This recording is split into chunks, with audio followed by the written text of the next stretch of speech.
Welcome back, riders and fans. I've got a special, actually, I've got two special guests. It is a rider and a mechanic.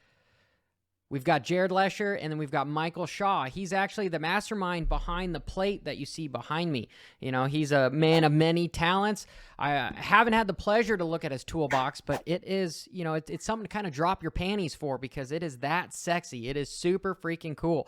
And then Jared is the man behind the bike, the dude that is on there that has just got a WFO. So how are you guys doing? Doing great. Doing good. Yeah. Awesome. Well, first question is, how did you guys meet as mechanic and rider? I think at the local track, one of the local scenes here in North Georgia, I think.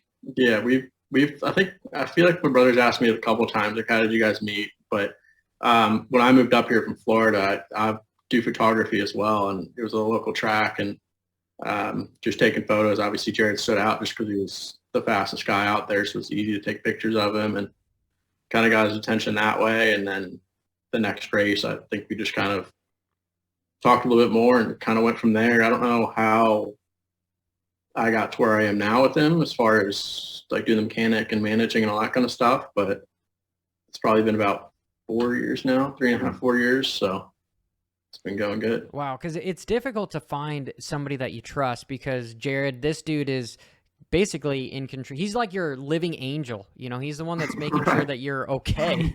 You know, right. So yeah. Was the trust just instantly there, or was it developed over a few years? That's a pretty good question. I don't know. Honestly, I think straight away it was pretty clear that he was really meticulous with stuff. So that alone right there with dirt bikes is, I mean, that's a good trait to have. So, and I mean, he enjoyed working on dirt bikes already. So, and I think I might have brought a couple bikes to him to, you know, fix small things maybe at the beginning. And then I probably just realized after that, you know, he's pretty good at wrenching on stuff and a lot of other things too. So he had a shop up here and it kind of just worked out that way. Like he said, I don't really remember how we got to this point, but I don't know. It's worked out though. Were you wrenching on your own stuff before you met Michael? Because it looks like you went pro around 2016. Yeah, that's right. So were you wrenching on your own stuff, or did you have somebody else? So 2016 and 2017, I was with Driven MX racing the Amsoil Arena Cross Series. Clay Elliott was the one that wrenched on my bikes at that point. And then I raced with Phoenix Racing Honda in 2018. And then I had a wrench from the team there. And then I think after I ended up getting hurt and kind of went off on my own after that, and I started wrenching on my own stuff because I don't really think I didn't really have that much help. So, and my dad was kind of out of it at that point. So he was like, you know what, if you want to keep doing this, you got to learn to kind of wrench on your own stuff. So for about, from 2018, 2019, and the end of 2019, or maybe mid 2019 when we started working together, Michael and I. You talked about your dad. Is that a healthy relationship, or I mean, Yeah. you don't have to answer. So it is. Yeah. Oh yeah, absolutely. He loves the sport. Yeah. No, he loves being at the races. Still going. He just doesn't like to be involved with it in that way because he doesn't want to be responsible for anything that happens like on the track or that kind of thing. He doesn't want to be the guy to blame, you know, because he has done some silly things in the past, thinking back on it. But he, over the years, you know, more and more, I think he, or I'd say less, he probably worked on the bikes less and less over the years. So it just got to a point where he was like, I don't know, kind of in and out with it, wasn't very consistent, kind of wasn't very good at remembering stuff, keeping filters in the bike, not taking the rag off the filter, that kind of thing. So at some point I was like, man, I think I just got to start doing this stuff if I want to keep going. So were you the one that kind of had to pull the cord, lack of a better term? Yeah. I mean, he was ready for it, but I think I was more to a point where coming off an injury and being with the Phoenix guys, and I was more to a point where I was kind of just, I mean, I was really driven to just keep going. So And I you're think already that kind was of solo at that point. right, yeah.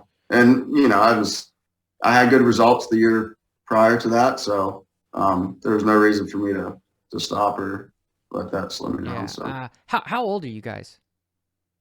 I'm 27. I'm 29. 29. Okay. Well, in the mechanic and rider relationship, it's kind of like a marriage.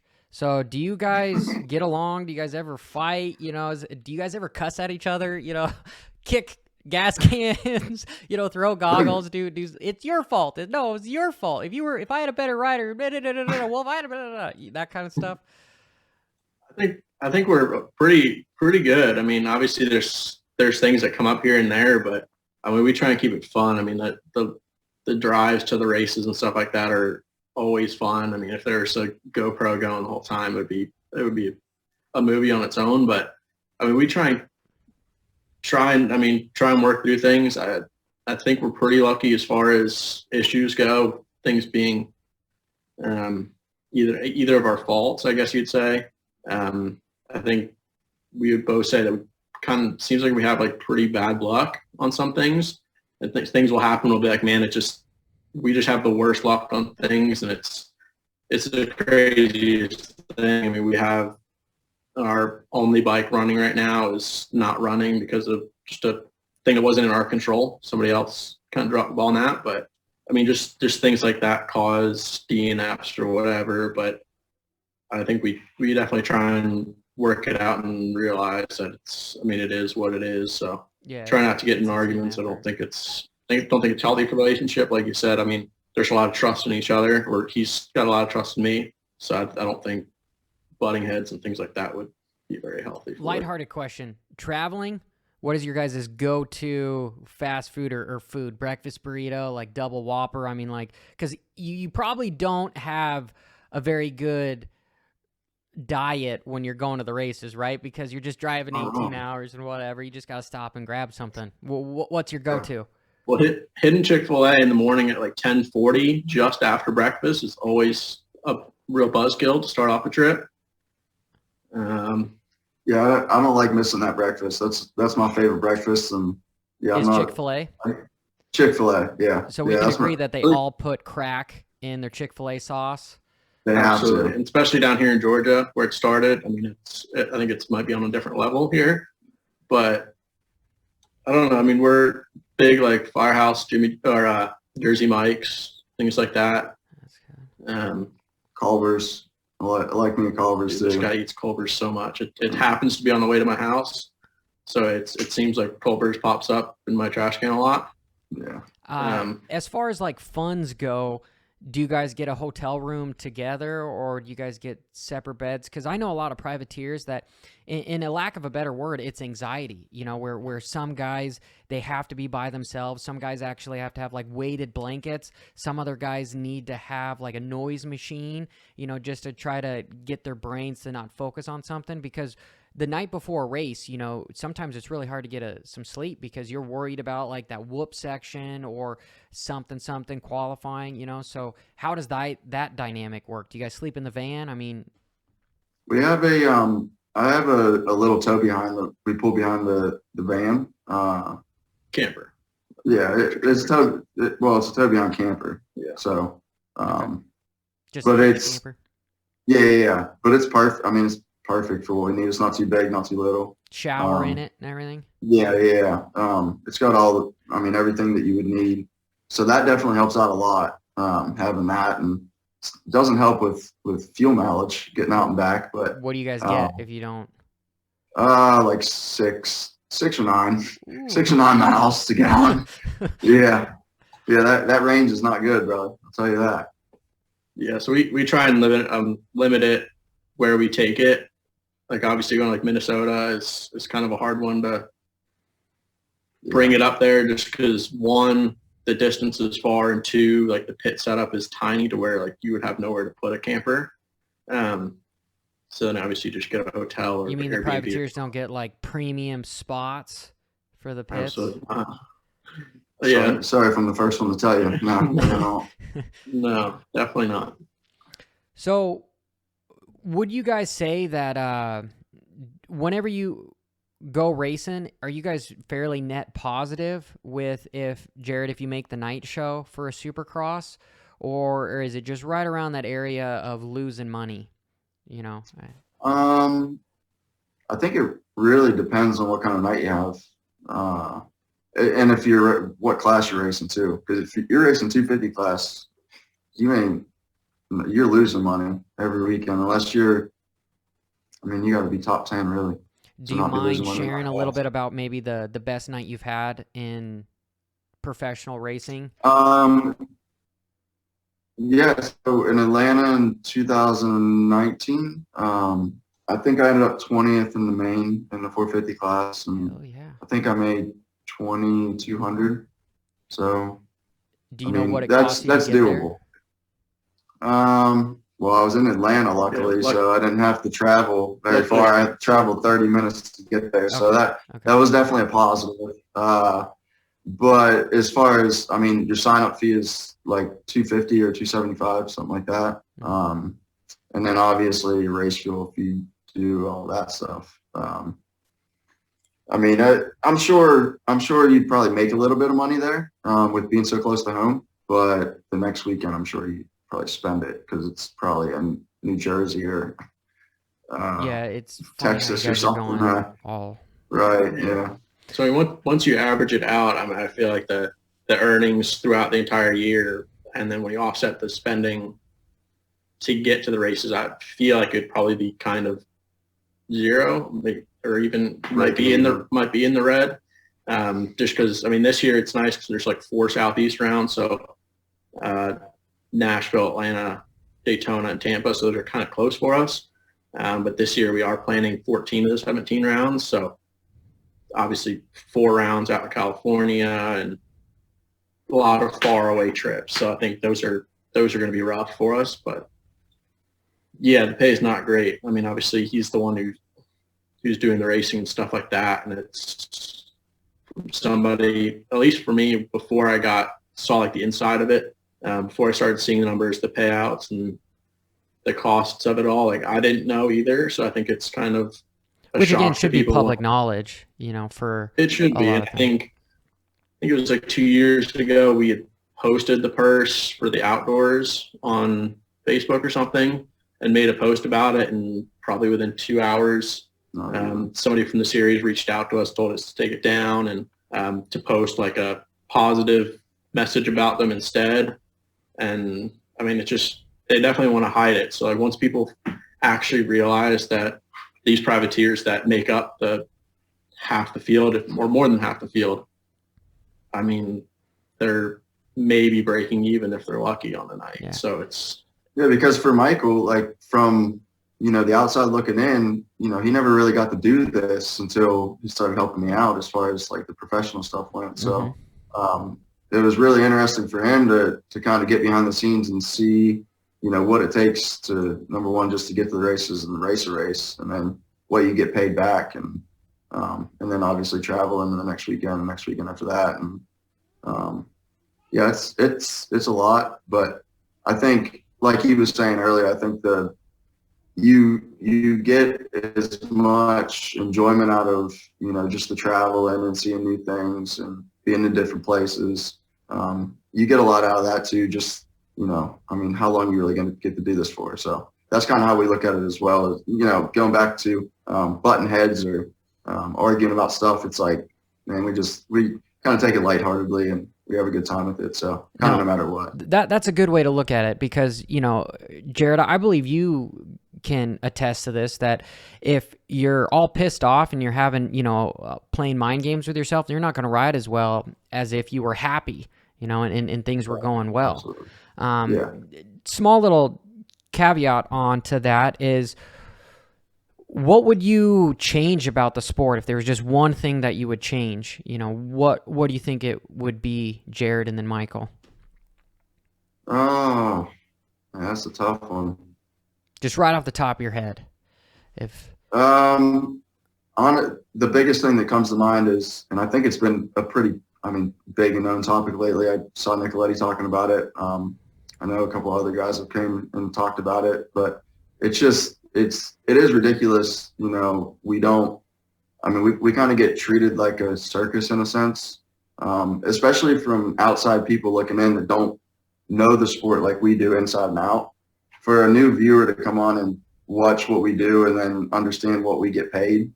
I think that it kind of goes to like golfing. And I heard Nicoletti saying this the other day. It's like golfing, like you want to kind of see, or maybe it was Raha saying Yeah, this. it was maybe Raha. You want to just see what those guys are doing and be making all that money. Like how simple it looks from the outside looking in, and you figure out how much they're actually making. You're like, holy cow. But you see what we're doing, and it's, this has just been said before, but you see what we're doing, and from the outside looking in, how dangerous it is, this and that, and then what we get paid in comparison. It's like, these people are like, why would you even consider doing this? Or why would you continue doing the sport whenever? But, it's honestly for the love of the sport is really, what drives, I think, a lot of everybody that's in the sport that continues to do it. The guys that aren't getting paid at the top tier level, I think it's just the love for the sport and swinging the leg over the bike. It has to be. It's that adrenaline. It's that dopamine rush. If it wasn't so addicting, everyone would just be like, fuck this. I'm not doing this anymore. Right. Because you could probably attest to this, that, the medical bills, sometimes you take those and you rip them up and you change your address, change your phone number, just be like, I'll pay you back later. Right. Yeah. Try to get rid of those and try to forget about them. I appreciate you being honest, and it's important that all the riders start, you guys have a voice, right? Because without you, there is no circus. There is no show, right? There still will be people that would pay to go see Tomac and Roxon have a dash for cash, essentially. But if you don't have the rest of the field, you're just kind of like, they need you guys, absolutely need you guys, and you guys are definitely worth more. Michael, same question. I would just say like the riders union. It's been brought up before, and I think it's been tried before with a couple holdouts, but I just think like the rider representation at the top. They have a couple like team managers and stuff like that. They're, I guess, on like some sort of board that go over things, but you're never going to see one of these series organizers reach out to all the privateers and say like, what are your thoughts, or what needs to change, or standing up for, like you said, with the medical bills. Why isn't there some sort of group policy medical kind insurance of a thing that you can pay into? Some sort of medical coverage or something that would at least help out. You go over jump and crash and you have to get taken off in an ambulance. That's on you. You're paying that. And then just, I guess, thinking, I don't know if they're just blind to it, but just thinking more logically of what's going on. Obviously this whole super motocross thing is great, and people are getting blinded by this big purse. But when they look at it, like those playoff rounds and stuff like that are for the top 20 guys in combined points. Well, Tomac's doing Supercross only, and he's going to get more points than any privateer just in Supercross on its own. So no privateer is going to benefit from that at all. So, well, and the purse is $1 million to win it, and in the 250 class it's 500,000. But not to be negative, because I've been called out for being negative. It's just the chances of a privateer beating the number one factory rider without the same amount of support in the bike. You might as well just try to win the lottery. You got a better chance of doing that. And I guess I will rebuttal the question real quick, Michael and Jared. If, let's say, your entry fee was twice as much so that you could help pay for a policy for health insurance, would that be something that you guys would be willing to do? Because, it's not for free. Like, the money has to come from somewhere. And yeah, it would suck to have the riders pay it, but just as an option, is that something that you guys would consider?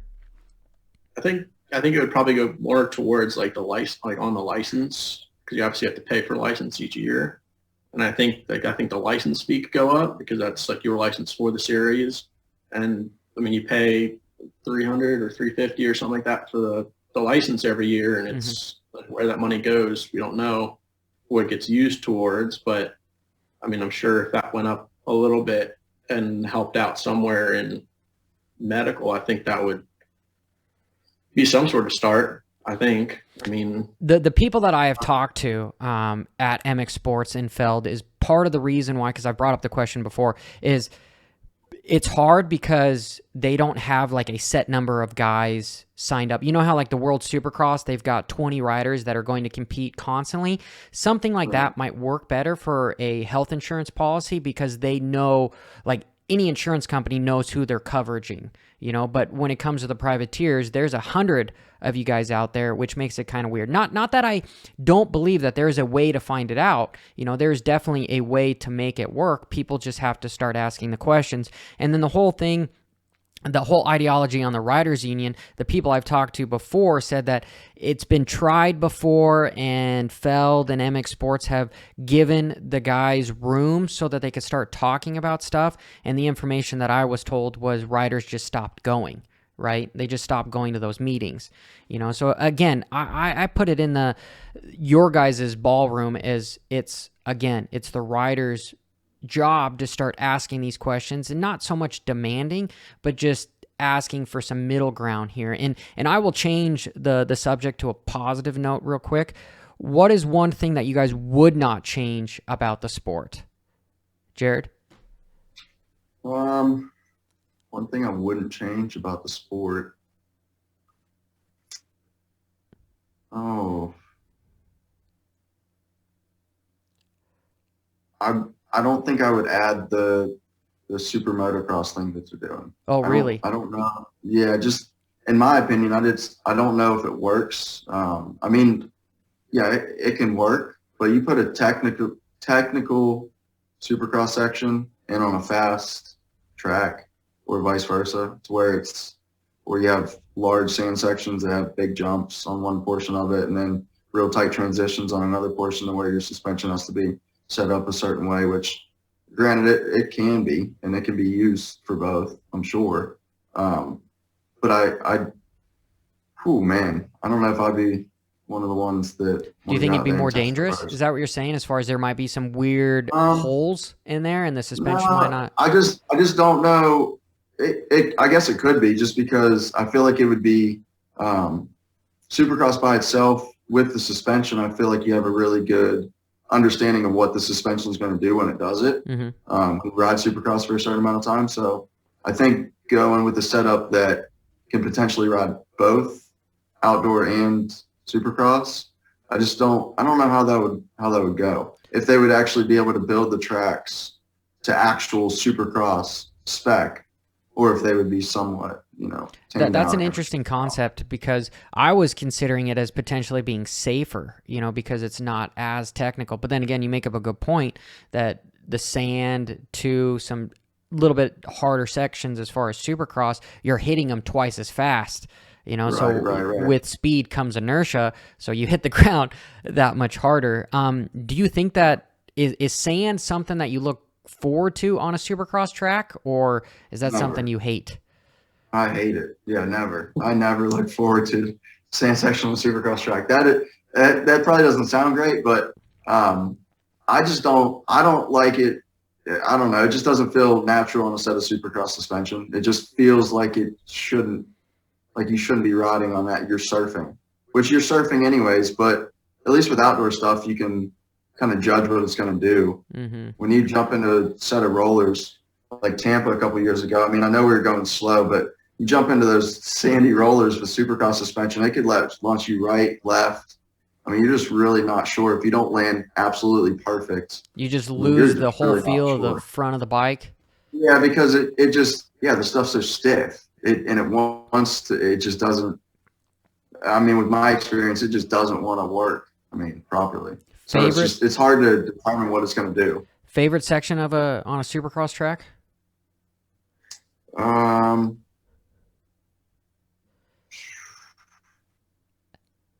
I would have to say like 3-ons.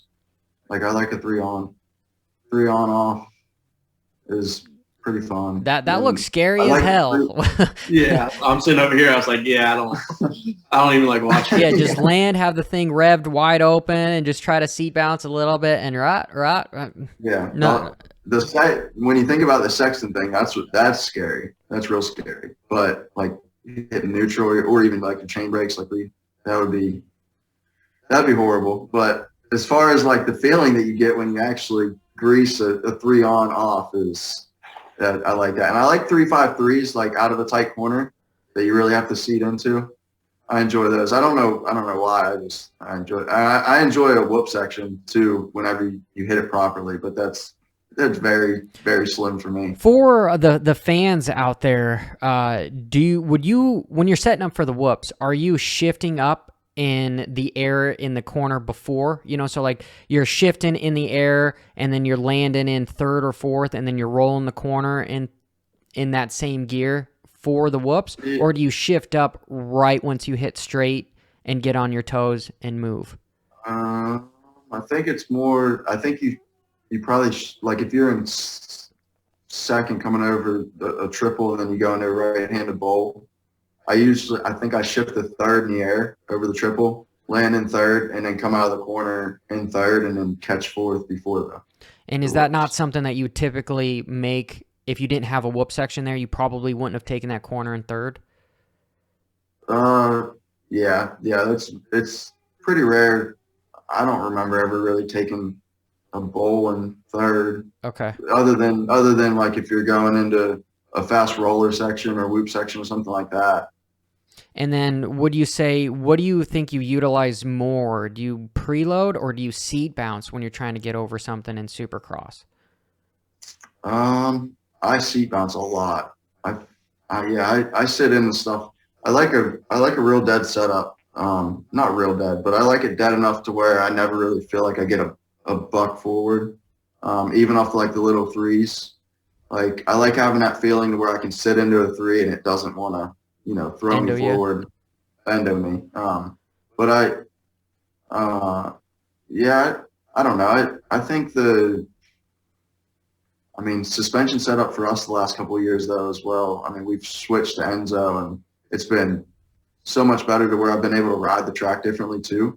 So, that's kind of changed things.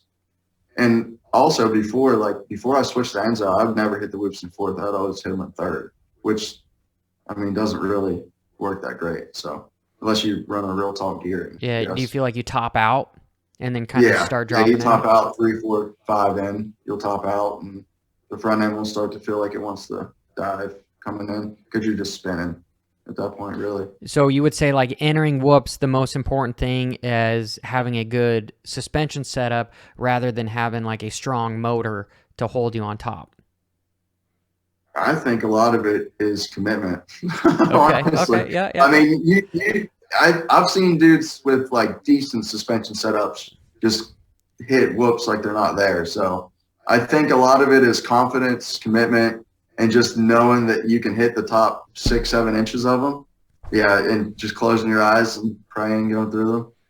Yeah, that's the biggest thing, just closing your eyes and just holding on. Michael, do you ever try to kick this guy in the ass, like when he comes back from, a heat race or qualifying and be like, what the fuck you doing? Like, you could hit that. Like, come on. Do you ever do that or? Not really, no, because I just know, I know it. It's not really, I don't have anything to back it up with, so I can't. I've rode and stuff like that, but I know, we joke around every week going to like the Supercross, like, Oh, yeah. We always joke around and like say like, okay, like Michael, like what would your lap be? Like we'll be looking at the 3D map and be like, okay, like what's your ideal lap? Like, oh, are you hitting this week? And I'm like, nah. Like, so there's very rarely times where I'll come in and be like, dude, like you have to hit it. There are times when it's like, what do you mean? You're always telling me you got. You're like, you got to hit this, but he's like, in the back of his mind, he's not. He knows that that it's sketch. Yeah, usually. It's one of those things where it's like looking at the times in qualifying, and you see the guys that he's trying to match a time of, and they're doing something different, and it's like, okay, like you need to hit this section. Like you've seen it done. Like I'm not telling you for the first time. You've seen it done. It's like, okay, well, like now you have to do it because the guys who are ahead of you in qualifying times, like there's a difference here of a second, and that doing that line may change it. And I think the only other thing that we've driven into, I guess, like last year was the commitment in the whoops. And I think it was like somewhere between like probably like halfway into the season, myself and his coach, Zach, like some eventually. Yes. Yeah, it was Daytona, and something clicked and just, I guess, sacked up one day. Yeah, the suspension, I guess, everything was good and just went for it and just greased a set of whoops and was actually making passes in the whoops and things like that. And I think for him, confidence-wise, I mean, it felt good. And then after that, I mean, the rest of the season, like, whoops were a spot where he'd be making passes, which was never a thing before. Dude, just down some Viagra before, you got a straight boner, and you're just going to just WFO through the whoops all day long. Yeah, just hold on with my dick, I guess. I don't know. So is he your conditioning coach, or is he just like a riding coach? A little bit of both. Okay. A little bit of both. He's really good at doing, honestly, both. He's really good at like being at the races, coaching, seeing lines, especially with the Supercross track, breaking down like what the race line's going to be, and maybe even like what a qualifying line looks like compared to what a race line's going to look like. So he goes to the races with you every so often?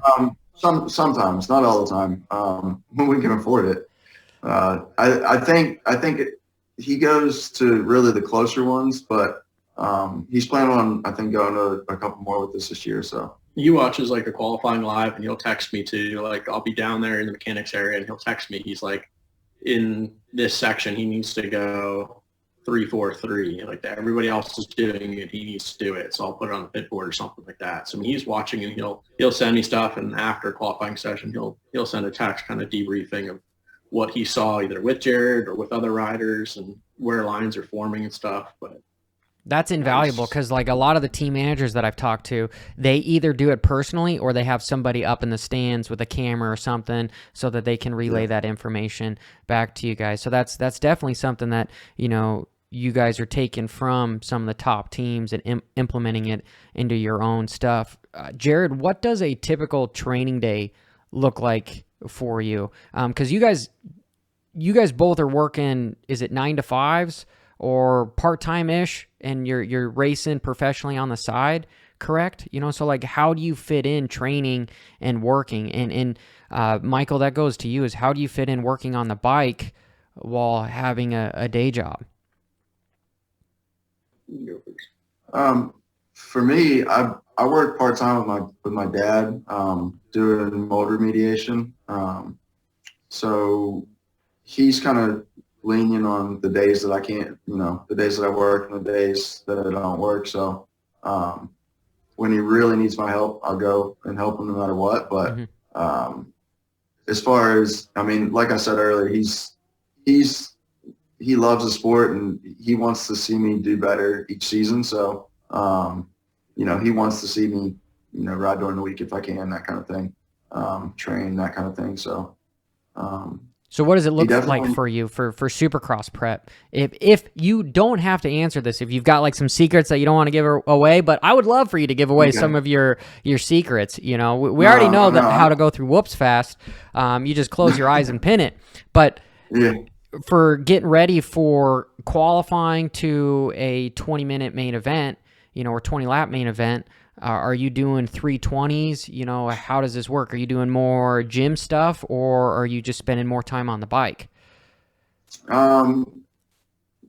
Usually it's more like mountain biking, cycling over the time on the bike. Unfortunately, I would rather have the time on the bike, but we can't keep up with the bike to be doing that many motos. Because it'll just wear out and it'll be unsafe, or it's just funds to try to keep it going? Well, a lot of the time, I mean, with him working and stuff, he's not able to, unless it's a weekend, he's not able to go. And even on the weekends, a lot of the time, he's still not able to go. So, to where we're riding Supercross. So if I'm riding Supercross somewhere and just like a freak accident happens or something stupid happens with the bike, like it usually does, then I'm not stranded, but, if I'm 6 hours away from home and I need, his help, or I'm sure I can find help wherever I'm at. I'm sure it's not a big deal, but at the same time, yeah, little things fall apart, rattle, get loose. And when you're riding and training during the day, I mean, yeah, I know guys do it, and I've done it myself, working on the bike and keeping up with it every day, while, just to make sure it's safe. It's not a big deal, but it does drag on you doing it week after week. And It is a big deal. It's a lot of, it's an extra job. I mean, yeah, it just becomes a lot whenever you're trying to do everything else as well. So it can be done. It can definitely be done. It's not simple by any means. It's hard work. It's all hard work. But Yeah. that's. So would you yeah, say that you ride probably twice a week? Yeah, yeah. Like last year going into Supercross, I trained from the beginning of December, basically till Christmas. I rode maybe 2 days a week for three and a half weeks. And I chuckle about that just because, like, thinking back on it, when you're at the track and you're training, you feel like you're there for so much longer than that. Like, you're thinking to yourself, man, a month of riding a Supercross track, like, I'm going to be burnt out by the end of that month. And I mean, you're not burnt out, but I mean, you've put in work, Yeah, your heart rate is pegged for a lot, like recovery. You're draining that battery as far as your body goes. Michael, how much time do you spend on average during a racing season, during the week working on the motorcycle, if you had to put a number on it? I mean, I work from probably like 8 to like 5:30 every day, my normal job, Monday through Friday. And then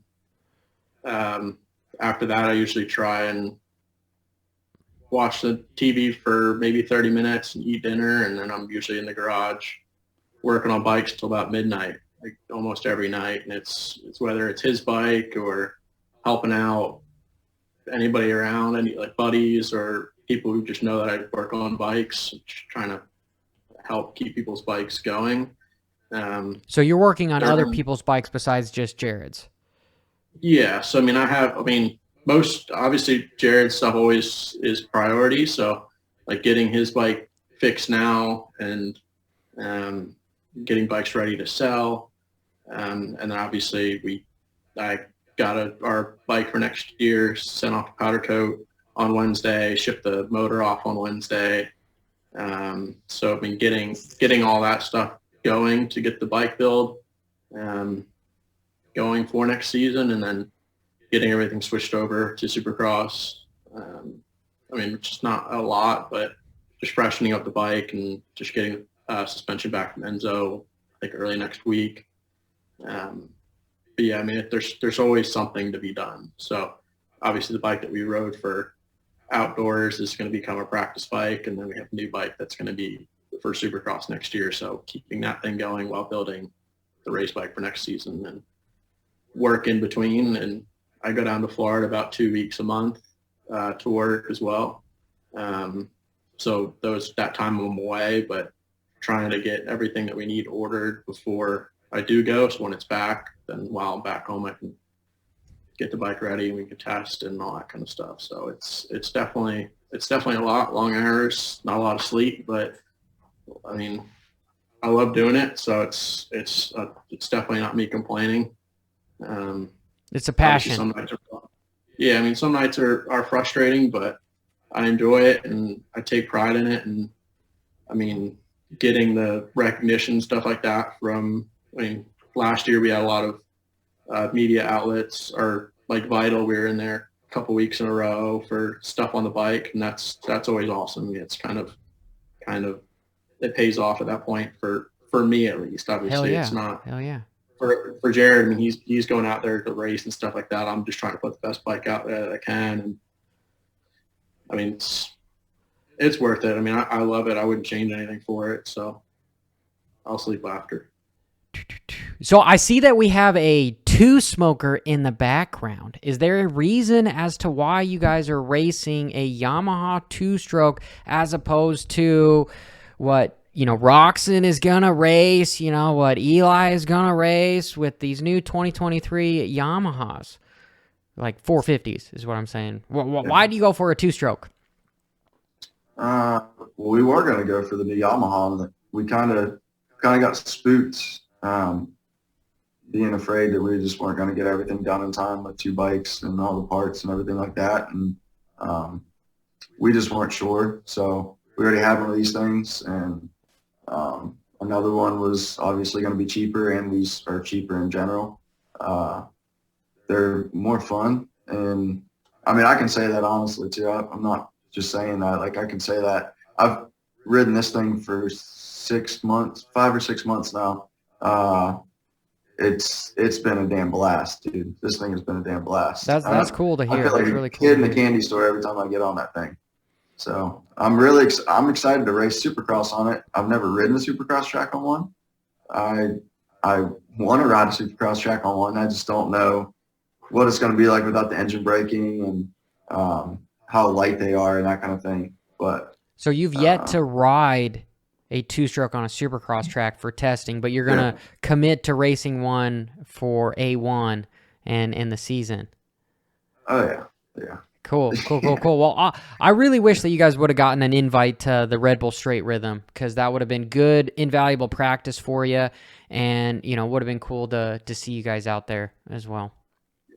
We tried. I guess we were too late or something like that, but we at least have the contact now, and obviously doing Supercross next year should hopefully get our name out there for riding 2-strokes in Supercross, and hopefully we can get in to do it next year. Yeah. And truthfully, I wish that you guys could race that motorcycle in the 250 class, because we know those factory bikes with factory ECUs, with factory airboxes, they are freaking super, super duper fast, like the Super Motocross series, the super duper class.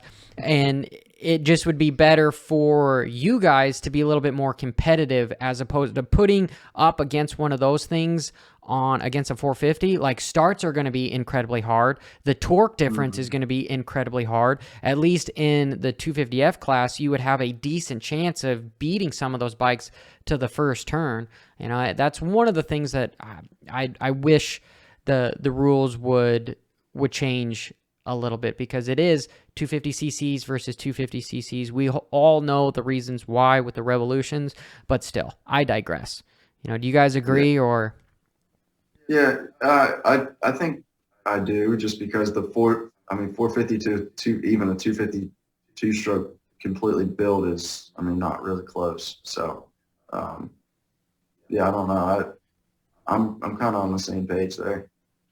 We got the weight advantage on our side, though. So true. How much do you weigh, Jared? About 150. About 150. And how tall are you? About 5'7". 5'7". Okay, so you're little shorter dude, but no absence of big balls, big cojones. When I was talking to some of the riders down at the Red Bull Straight Rhythm, like Mike Alessi and Izzy and these guys, they said that the Supercross track was not really a good place for that 2-smoke, because the transitions and everything, it was harder. So I'm interested to see how you adapt to riding a Supercross track, and I know you're going to have a lot of fans on there just by with that da da da da da noise that a 2-stroke makes. When it comes to, since you guys don't have any agents because you're privateers, how is it that you guys obtain sponsorship to help you guys get to the race? Is that difficult? Like, what does that look like? Because I would believe it's probably a full-time job just in that, with talking and emailing people to try to support you. Yeah, it is. Yeah, that's one thing that definitely was eye-opening for me when I first started helping out. Is I wanted him to focus on mainly riding, so I kind of took over his email and dealing with all the sponsors, and that, like you said, it's like a full-time job trying to deal with them. Just getting a response back from some of them, and even when you're reapplying, we have a great group of sponsors. So this year is just renewing, just writing to them or filling out a new application to renew your sponsorship, and even then, it can be a hassle just doing that. And as far as our sponsors that we have is our hard part sponsors, so everything that's on the bike. But as far as finding a title sponsor, it's so hard. Just to pitch your program to a company. And for them, I mean, you're really just looking for financial assistance to be able to get to the races and do what you are trying to do. And it's crazy hard. I mean, we've had like 3 promising like title sponsor not opportunities, or like brands that we've reached out to. You reach out to them and follow up with them, and they're super stoked and they seem really interested. And then past 2 weeks, I've followed up with them twice a week and just don't get a response back. Have you guys found a title sponsor or a big name sponsor to help out? No, we have nobody right now. So right now that our biggest thing for sponsorship is in January. We're actually going to be teaming up with FMF. So we're going to be like a rider artist collaboration with FMF for their drop program that they do. So the subscription based deal that they do over there. So they're going to have a Jared Lesher signature series shirt in the month of January that we're going to come up with them. And I think $5 in that month of January per subscriber is going to go towards our program, which is super awesome. I mean, so how would people be a part of that? They would just go to like FMF and... Yeah, so we have Jared's got an individual link on his Instagram, and I can also send it to you to put in the description of the video. But if you go to that link, you'll actually save $10 on signing up for the drop, so it's only $20. And then $5 in January for the drop in January will go towards Jared as well. So I mean, it's a really cool deal that they're doing.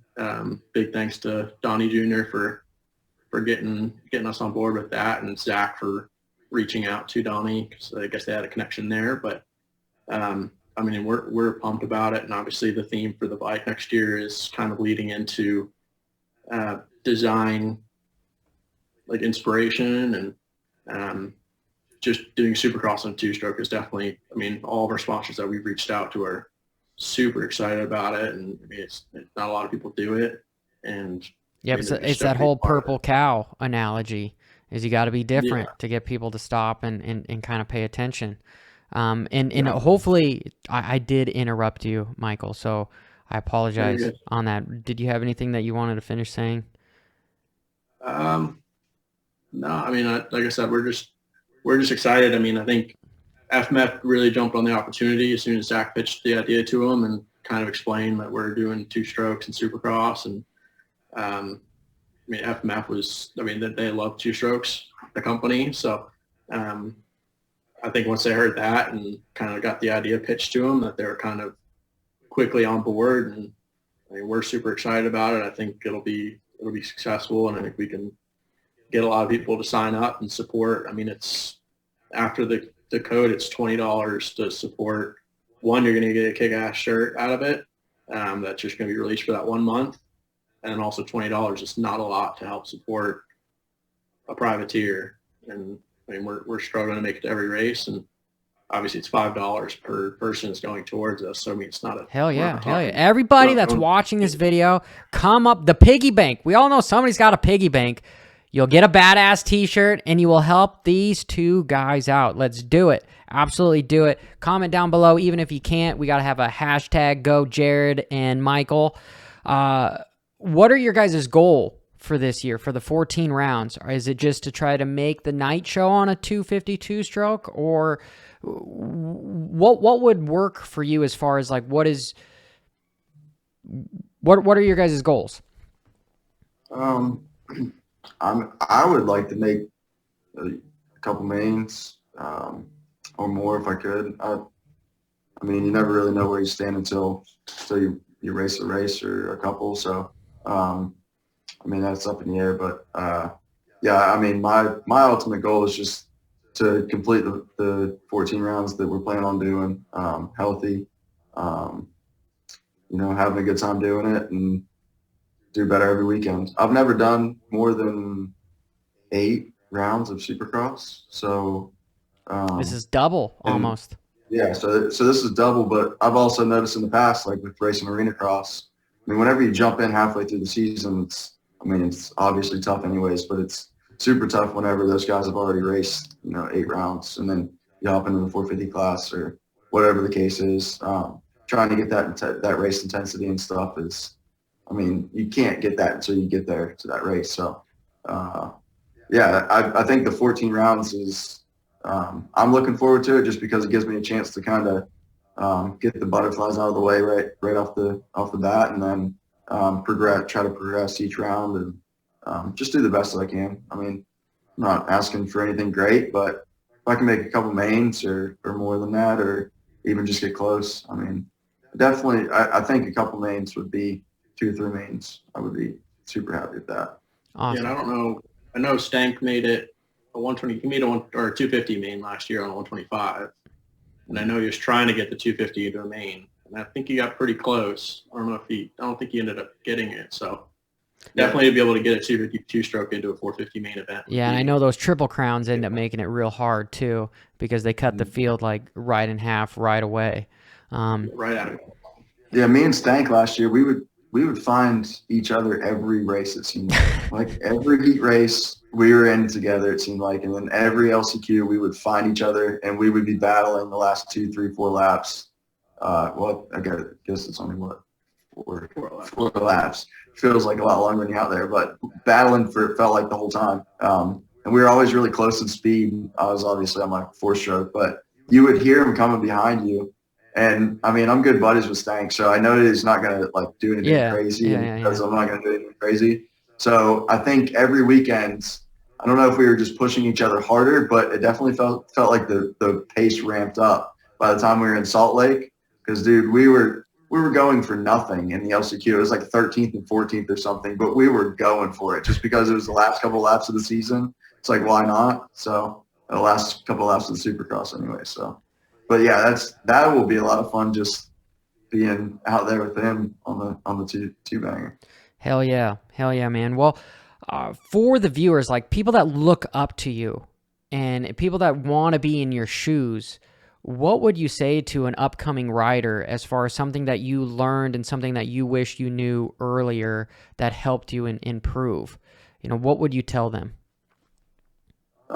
Get some sort of training at a young age to at least establish a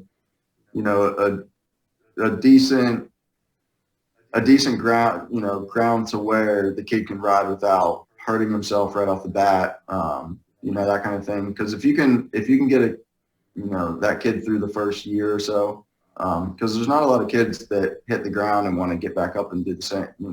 Try to do that again. So obviously there's few of those kids, but I think the guys that do have dirt bikes growing up or that want to get into motocross, the biggest thing I think is just to have fun and to also get some sort of training that helps you progress on the bike, because that is, even if you don't want to race and you just want to get better to where you're safer on the bike, I think that is invaluable right there, just by getting some sort of sensible training that shows you how to ride the bike properly, what the bike's doing when it's doing it, and that kind of thing that's very good information to have, something that I didn't have until I was 18 years old. I didn't have any sort of training until I was 18, so never went to a facility or anything like that until I moved to A class. So I was way behind the 8 ball as far as that went. And that's probably my, like, kids ask, I mean, they don't ask me all the time, but kids ask me, like, what would you change about, your career, what you've done? And it'd be that. Like, I wish I would have got training sooner, because I feel like things might have been a little bit different. Maybe not, but maybe so. I feel like I progressed in a short amount of time whenever I got the correct training and somebody taught me how to ride the bike properly. It felt like that light switch kind of flipped at that point. And a lot of these kids, like, if you don't teach them just the proper way to ride a bike right off the bat, and like I said, they get hurt the first time they get on a bike or they fall over and they're scared of it. I mean, you're probably not going to want to do it again. There's very few that will. And those are really the kids that you kind of want to keep on the bike, are the ones that get back up and kind of just dust it off and You Yeah. know, no, that wasn't that bad. That was pretty fun. You know, those are the kids that will stick it out. At least from what I've saw, because I've been training kids the last probably 4 years now, and some of them stick around, but the ones that truly stick around are the ones that you see hit the ground and get up and just dust it off and just get on about their day. And that's a really good life lesson too. And it's much easier to not even break a bad habit because you never even developed a bad habit to begin with. Last question that I have for you guys is, I know that there is no retirement in racing. You know, there's no 401ks, there's no stock options in, you know, racing professionally. Do you guys own any cryptocurrency? Yes. Yeah. I only own it because of this guy. He didn't talk me into it, but whenever everything started happening with Bitcoin, years ago, a couple of years ago now. Yeah, it's been a little bit, but now obviously with it kind of tanking, it's kind of just like it's there, but it's not. Like it's like the economy. No, it's not doing well. Do you mind sharing? What did you guys buy? I mean, he's better to tell you than. Honestly, I don't even remember what my portfolio looks like anymore. It's probably been about 8 months since I've even signed into my Binance account. So I'm not really sure. It's not crazy. I'm not hugely invested. I know Johnny Crypto's got me beat there, but I mean, I guess it was kind of like a FOMO kind of thing at the time of just kind of hearing about it more. And the thing is when I was in college living with my brother, is Bitcoin had just come out, and this is like 10 years ago. And we thought, I mean, it was less than $5 per Bitcoin at the time.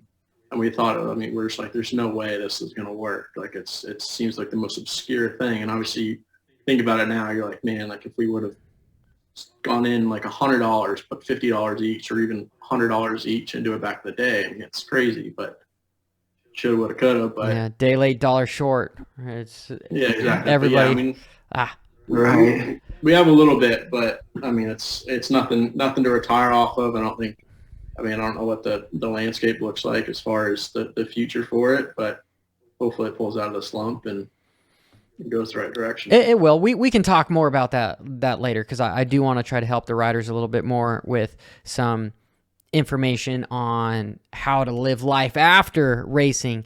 But it's been an absolute pleasure to have both a mechanic and rider on the show. Thank you guys for coming, logging in, essentially. Try to say like coming over, but we're across the country here.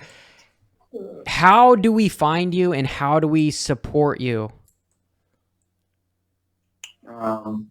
At JLesh412 on Instagram, and then just my name on Facebook, and then we do have a Patreon as well. Is that?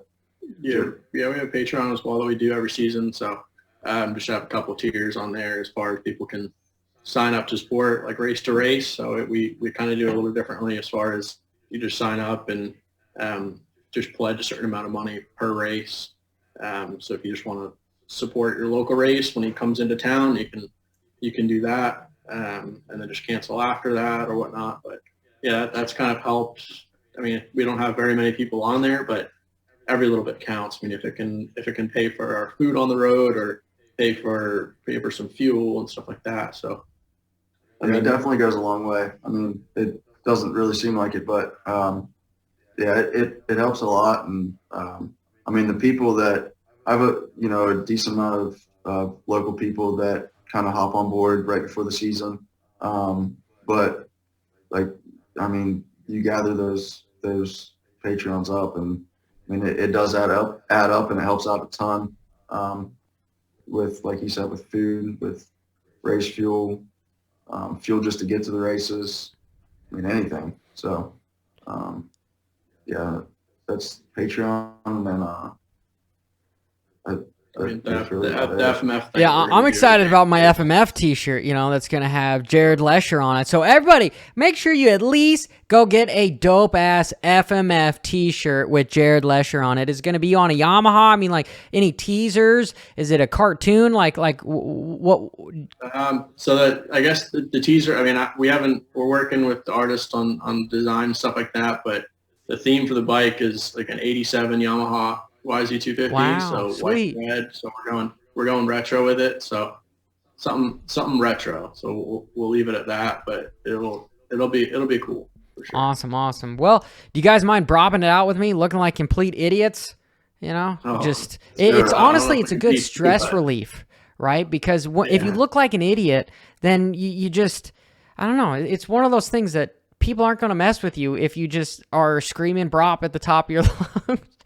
Hey, buddy, I don't have to start looking like an idiot. I've looked like an idiot my entire life and sitting here the whole entire time, so it's okay. All right, so Let's do it. let's I'm brop okay it with out. it. You guys ready to drop the valves? Drop the hammer. Yeah, bro.